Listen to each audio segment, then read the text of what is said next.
बिस्मिल्लाहिर्रहमानिर्रहीम। अस्सलाम वालेकुम। आप देख रहे हैं मुझे मेरे YouTube चैनल पर और मैं मुज़म्मिल अवान हूँ। बलूचिस्तान से एक बहुत बड़ा इस्तीफ़ा आ चुका है। बलूचिस्तान से पाकिस्तान के एक सीनियर सियासतदान, बलूचिस्तान से ताल्लुक़ रखने वाले सरदार कबीले के एक सियासतदान, एक मायनाज और एक मुमताज़ सियासतदान जनाब अख्तर जान मेंगल साहब ने इस्तीफ़ा दे दिया। सरदार अख्तर जान मेंगल ने बलूचिस्तान की सिचुएशन को सामने रखते हुए रिज़ाइन करने का सोचा है, और उन्होंने जब रिज़ाइन करने का सोचा तो वो स्पीकर कौमी असम्बली के पास जा रहे थे कि वहाँ जाकर वो अपना रेजिग्नेशन जमा करवाएंगे, लेकिन चूंकि स्पीकर कौमी असम्बली सरदार अयाज सादिक मौजूद नहीं थे तो उन्होंने सेक्रेटरी कौमी असम्बली को अपना इस्तीफ़ा जमा करवा दिया। अब ये जो इस्तीफ़ा है ये बलूचिस्तान की सियासत पर क्या कोई गहरे असरात मुरतब कर सकता है? क्या बलूचिस्तान से मज़ीद इस्तीफ़े आ सकते हैं, या जो बलूचिस्तान की सिचुएशन है वो इतनी गमगीर हो चुकी है कि उसके असरात पाकिस्तान के ऊपर बड़े संगीन हो सकते हैं, या पाकिस्तान की जो मैं कहता हूं कि सिचुएशन, जो पाकिस्तान की मौजूदा सिचुएशन है उसके ऊपर क्या कोई बहुत बड़ा असर पड़ सकता है सरदार अख्तर जान मेंगल के इस्तीफे के बाद? देखें, सरदार अख्तर जान मेंगल साहब जो हैं उनका बलूचिस्तान के एक सरदार कबीले से ताल्लुक़ है। वो पाकिस्तान के एक सीनियर सियासतदान है। वो बलूचिस्तान के उन सियासतदानों में शुमार होते हैं जिनका एक बहुत वसी नाम है। बलूचिस्तान के अंदर बहुत से सियासतदान आए। नवाब अकबर बुगटी थे जो साबिक गवर्नर भी रहे बलूचिस्तान के, साबिक वज़ीर आला भी रहे बलूचिस्तान के। जाम मोहम्मद यूसुफ साहब जो मुशर्रफ के दौर में वफाकी वज़ीर भी थे और वज़ीर आला बलूचिस्तान भी थे, उनका एक बड़ा मायनाज नाम था। वो जाम कमाल के वालिद मोहतरम थे। जाम कमाल साहब जो मुस्लिम लीग नून के रुकने कौमी असम्बली हैं, वफाकी वज़ीर, और इससे पहले वो इमरान खान की हुकूमत में, जब इमरान खान वज़ीर आज़म थे तो वो वज़ीर आला बलूचिस्तान बने थे। इसी तरह मैं आपको अगर कुछ बलूचिस्तान की थोड़ी सी हिस्ट्री के बारे में बताऊं तो बलूचिस्तान के अंदर जो दहशत गर्दी है, जो टेररिज्म है, वो हर दौर में अरूज पर रही है। जितनी गवर्नमेंट्स आई हैं पाकिस्तान के अंदर, तमाम जितनी भी हुकूमतें हैं, उन तमाम हुकूमतों के अंदर अगर आप बलूचिस्तान की इंटरनल सिचुएशन को उठाकर देखें तो बलूचिस्तान के अंदर दहशत गर्दी हमेशा अरूज पर रही है। और बलूचिस्तान के मामलात सिर्फ सियासतदानों के हल से हल नहीं हो जाएंगे, या सिर्फ सियासतदान जो हैं वो इसको हल नहीं कर सकते।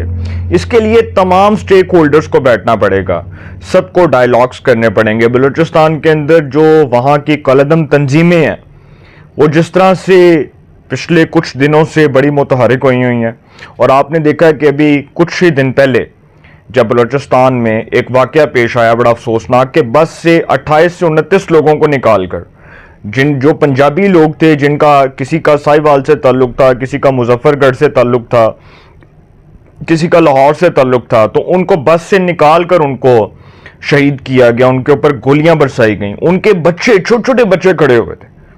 तो मैं वैसे बड़ा हैरान हुआ कि सरदार अख्तर जान मेंगल साहब, मैं उनकी बड़ी इज्जत करता हूँ, बहुत इज्जत करता हूँ। मैं समझता हूँ कि वो एक दबंग सियासतदान है, और अच्छी बात है उन्होंने एक स्टैंड लिया कि बलूचिस्तान के मामलात में उन्होंने कहा कि कोई संजीदा है ही नहीं। उन्होंने कहा कि सदर पाकिस्तान, वज़ीर आज़म पाकिस्तान और रियासत सब नाकाम हो चुके हैं। उन्होंने कहा कि मैं सब के ऊपर अदम एतमाद का ऐलान करता हूँ। उन्होंने कहा कि ये सियासत छोड़ के बेहतर है कि पकौड़ों की दुकान खोल लूँ। उन्होंने जो बातें की हैं वो मैं आपके साथ करने जा रहा हूँ।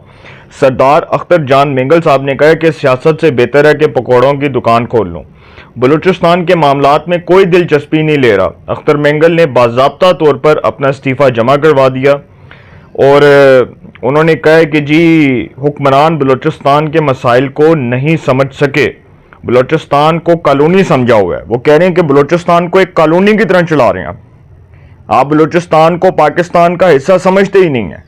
हालांकि बलूचिस्तान पाकिस्तान का वो पसमानदा सूबा है जो आबादी के लिहाज से बहुत से वसाइल से महरूम है, और देखा जाए तो बलूचिस्तान के अंदर बहुत से ऐसे मसाइल हैं जिसको हमें हर सतह पर उजागर करना चाहिए, जिसके लिए आवाज़ उठानी चाहिए।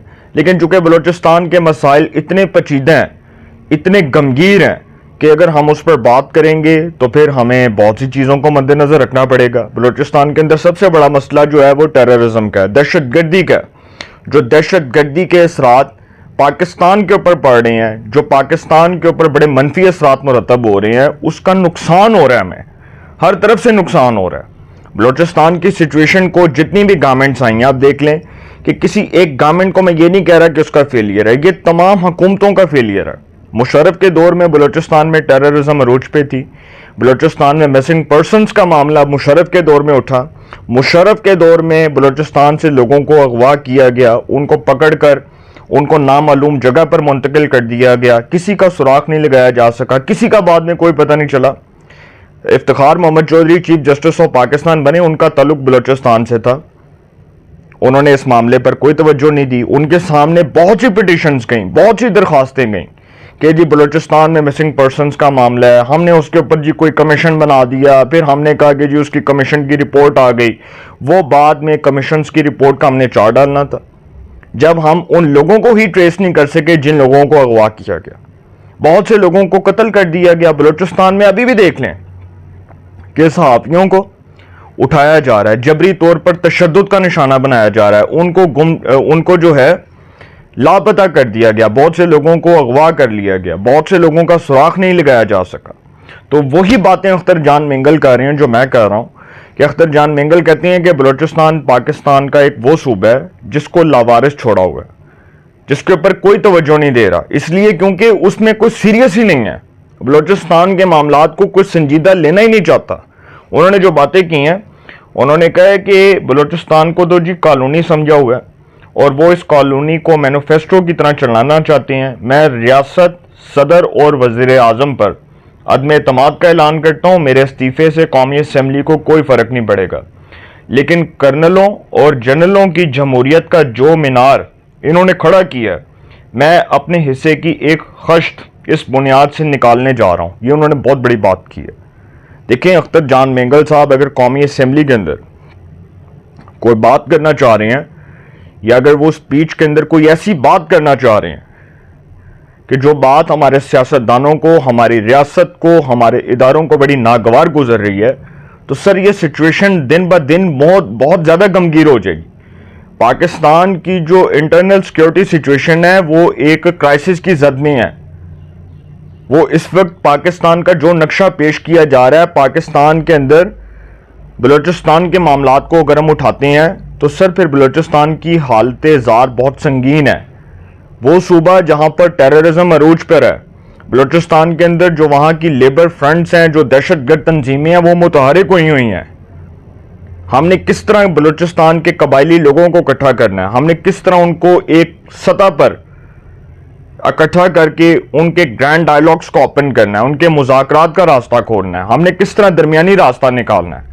یہ ہمارے سیاستدانوں پر، یہ ہماری ریاست پر، یہ ہمارے وزیر اعظم پاکستان پر اور یہ ہماری جمہوریت پر اتنی ہی ذمہ داری عائد ہوتی ہے جتنی ہم یہ سمجھ رہے ہیں کہ ہمیں ادا کرنی چاہیے، لیکن ہم اپنی ذمہ داریوں سے بری ذمہ ہوئے ہیں۔